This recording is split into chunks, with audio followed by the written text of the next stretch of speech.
Chair. Hindi ko rin maintindihan ang ugali ni Senator Risa Ontiveros, and I do not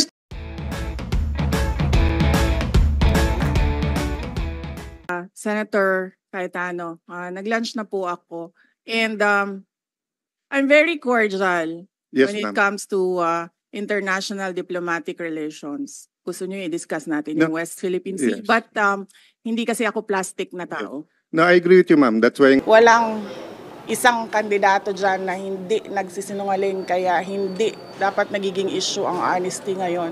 Lahat sila sinungaling. Lahat ng tao sa mundong ito sinungaling. Thank you. Thank you. Kontrolado man unta ma'am, niya na may order ang sheriff na i-continue. Sa sheriff. Gipo sa proteksyon na lang namong. Dali, sir.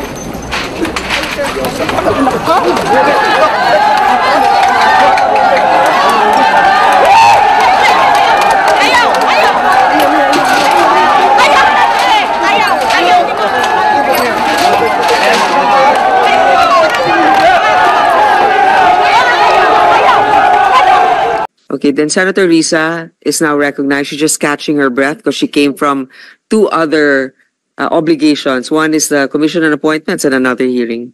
Thank you. Salamat po, Chair, at magandang hapon po sa lahat, mga kasama ko sa Senado at yung OVP family. Dalawang tanong lang po, Chair, para ngayong araw. Una po, I note that a huge chunk of the OVP's 2025 operations budget, 1.909 billion pesos, will be used for the delivery of socio-economic programs, such as one medical and burial assistance program. This supplements other healthcare programs of the government to assist indigent individuals and families. For 2025, 771.445 million will be allocated for the program.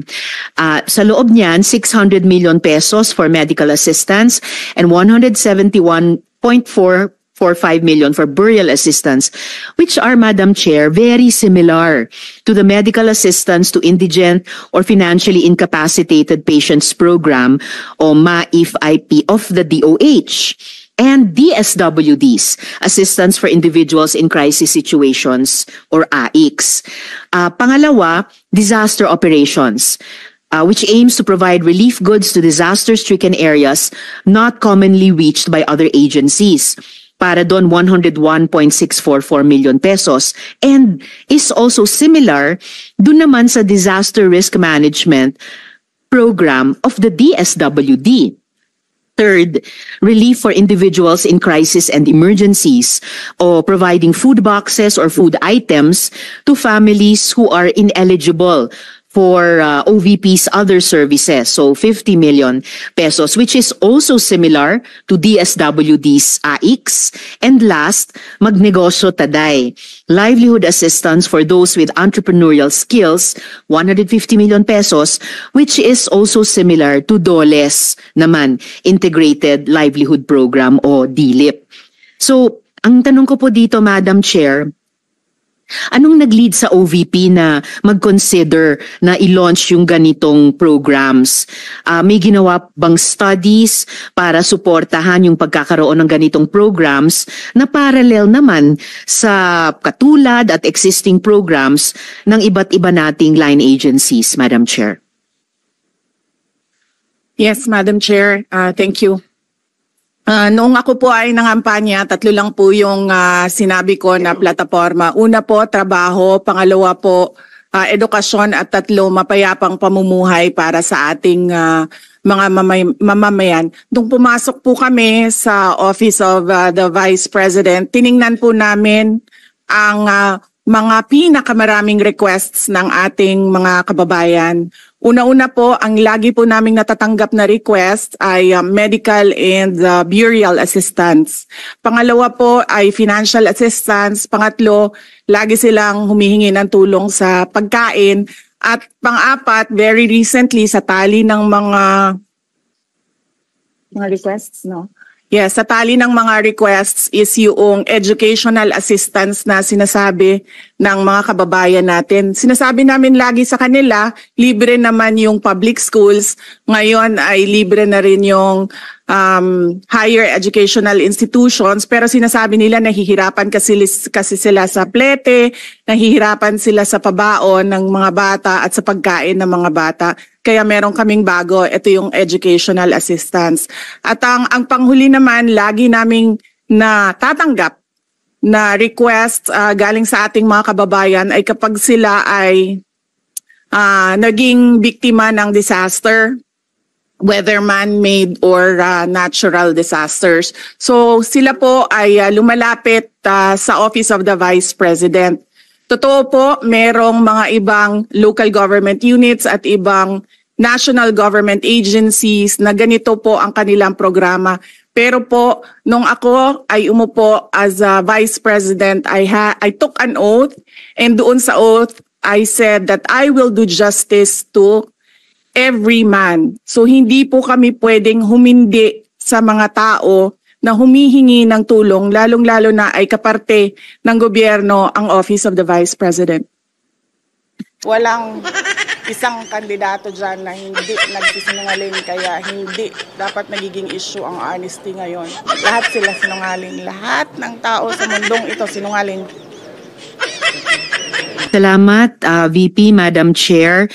Sabi nga ng VP, Madam Chair, libre na yung public school, libre na rin yung higher education, bagamat ni-note nila na sinasabi ng mga nagre-request na nahihirapan pa rin sila sa ilang mga programs na nakalodge sa ilalim ng libreng edukasyon na iyan.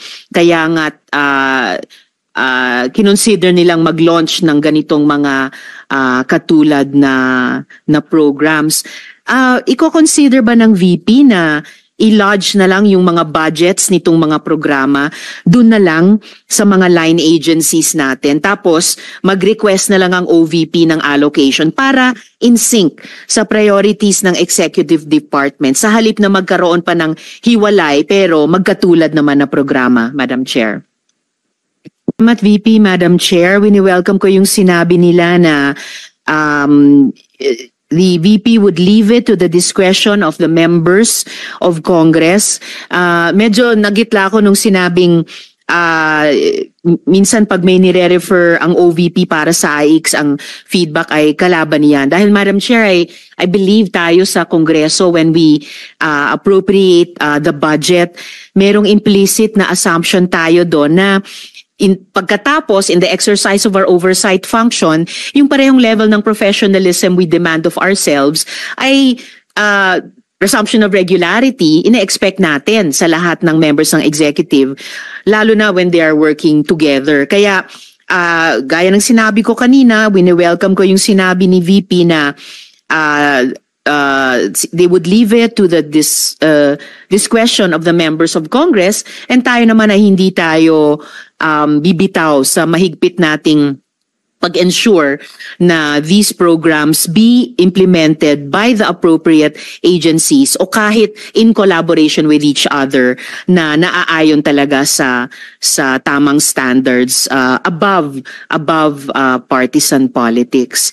And therefore, at the proper time, Madam Chair, gagawa ako ng proper motion para i-lodge yung budgets ng mga programang ito sa line agencies na may klarong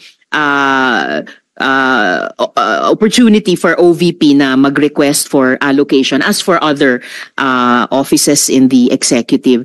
Yung huling tanong ko sa ngayon, Madam Chair, for 2025, one of the OVP's programs, Pagbabago Campaign, 1 Million Learners Entries, involves the provision of bags to 1 million learners in remote communities while initiating tree planting activities.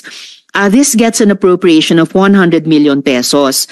Part of this campaign is an allocation of 10 million pesos for the distribution of Isang Kaibigan books, a children's book authored by the VP. Pwede po bang sabihin ni VP sa atin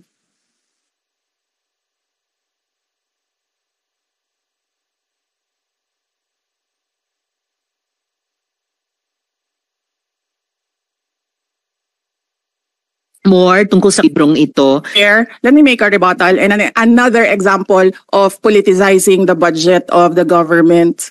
Ito pong sinabi ni Senator Risa Ontiveros na at the proper time she'll make a motion to lodge the budget, the requested budget of the OVP to the other agencies.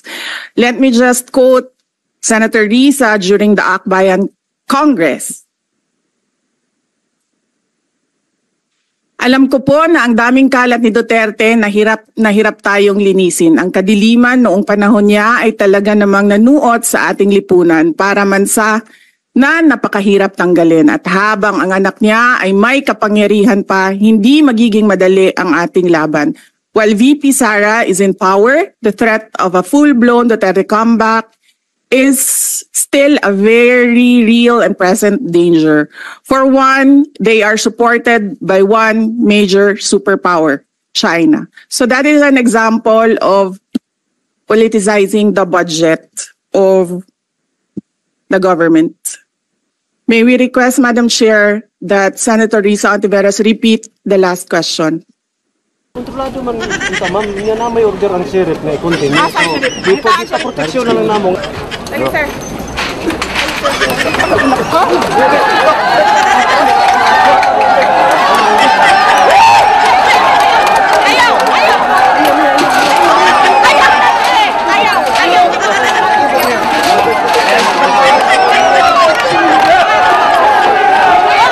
If you request, Madam Chair, repeat my question dahil walang kinalaman sa kasasabi lang ng VP ngayon.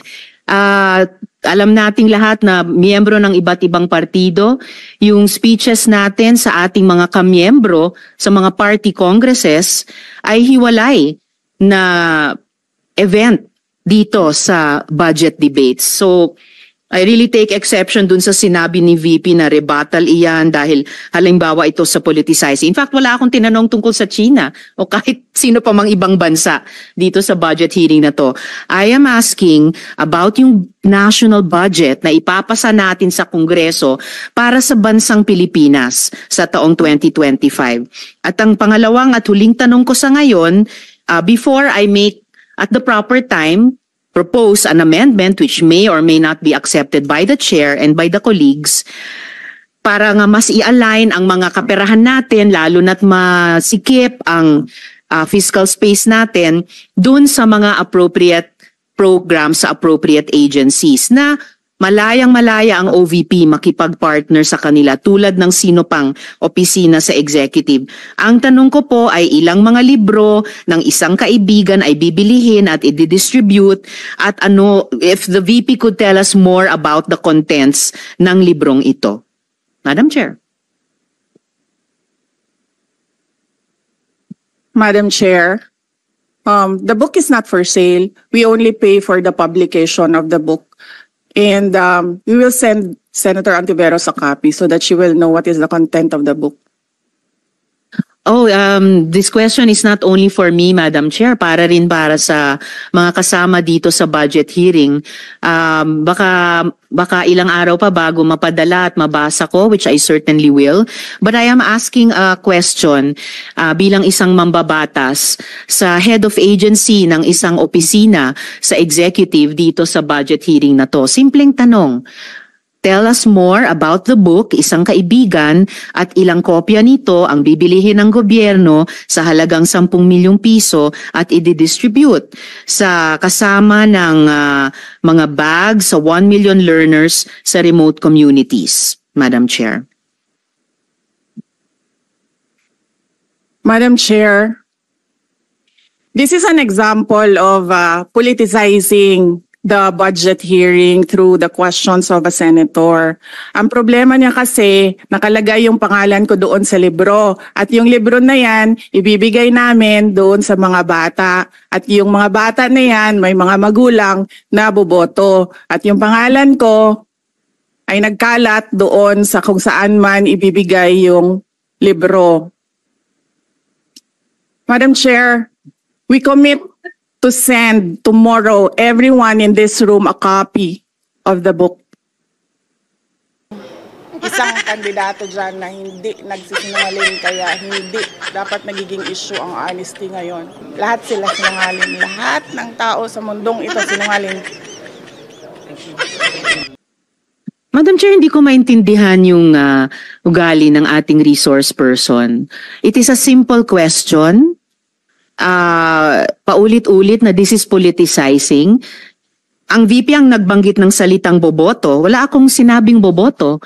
I'm simply asking, hindi ko ma-imagine we're making so much trouble, so much fuss about a 10 million peso item na itinatanong ko lang simpleng, what is the book about? At ilang kopya ang bibilihin ng gobyerno sa halagang 10 milyong piso at i-distribute. I don't appreciate this kind of attitude, Madam Chair.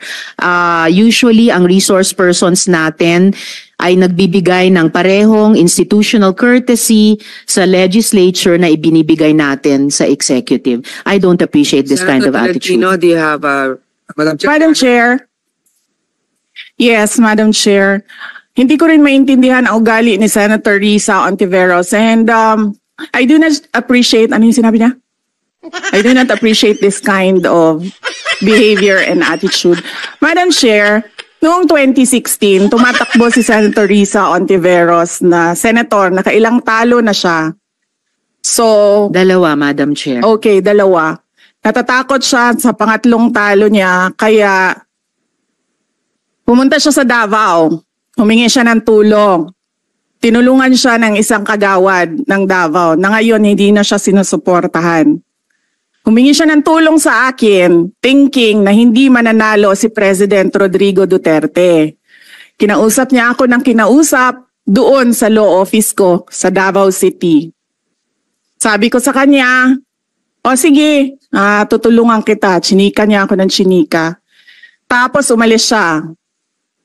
Siyempre, hindi naman siya tumutulong kay Pangulong Duterte. Hindi din totoo yung sinabi ko na tutulungan kita. Tinext niya ako. Pwede ba akong mag-follow up sa hinihingi kong tulong sa boto dyan sa Davao City? So sabi ko sa kanya, okay, sige. So, tinawagan ko at sinabihan ko at pinakiusapan ko ng pinakiusapan si former Congressman Milen Garcia. Sabi ko sa kanya, Kong, tulungan mo ito. Bigyan mo na lang ng ilang barangay mo at ilang mga leaders mo. Ayaw pa siya tulungan ni former Congressman Milen Garcia. Pinakiusapan ko ulit, Kong, please tulungan mo na lang. Nanalo na siya at nung nanalo siya, anong ginawa niya? Siya ang pinakaunang umatake kay President Rodrigo Duterte. Anong tawag sa ugaling ganito?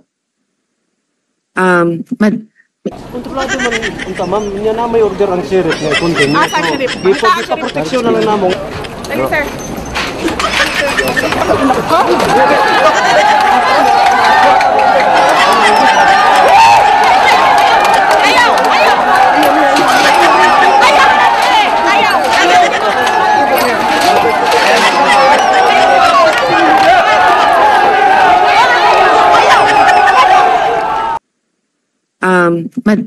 With due respect to our resource persons and also our colleagues, I think this doesn't really. I understand there's history among all of us here, but I think that we should really stick to the budget. And I think this is just being very objective. I would like to ask also, since we're going to be furnished a copy tomorrow, we can look at it and evaluate what the content of the book is. But maybe just a general, we won't ask line by line, ano ba yung libro na yan? But tell me, is it for good manners and right conduct? That's fine. Is it science? Is it history? So maybe just a general one, so we can just answer it. Because I understand that every office will have its own advocacy and initiative. So, but then, I don't think it's also wrong for us to be curious what it is about. So just a general one. Any of the undersecretaries can tell me what the topic of the book is? Is it history? What is it? Madam Chair, the explanation is in the title, Isang Kaibigan. It's about friendship. Okay. Then that's for the record. It's about friendship. Madam Chair, just a last point. Okay. So kung sana ganun yung naging sagot sa simula pa, 'di ba? Napakasimple. Simpleng tanong, dapat simpleng sagot. Nagkwento pa ng kwento na sinabi dati na walang kinalaman sa tanong ko. Just for the record, as a last point, Madam Chair, this is public funds and we're making inquiries about them. Budget hearing po ito. Hindi po lahat about you. Pera po ito ng taong bayan. Okay. For the record, I Madam think Chair. that is Thank not you, yet Madam Chair. personal, but I Yes. understand the emotion is high. But let's continue on. If you have any more questions, Senator Risa, we will Those have are just around- my two questions, Madam Chair. Maraming salamat po. Thank you.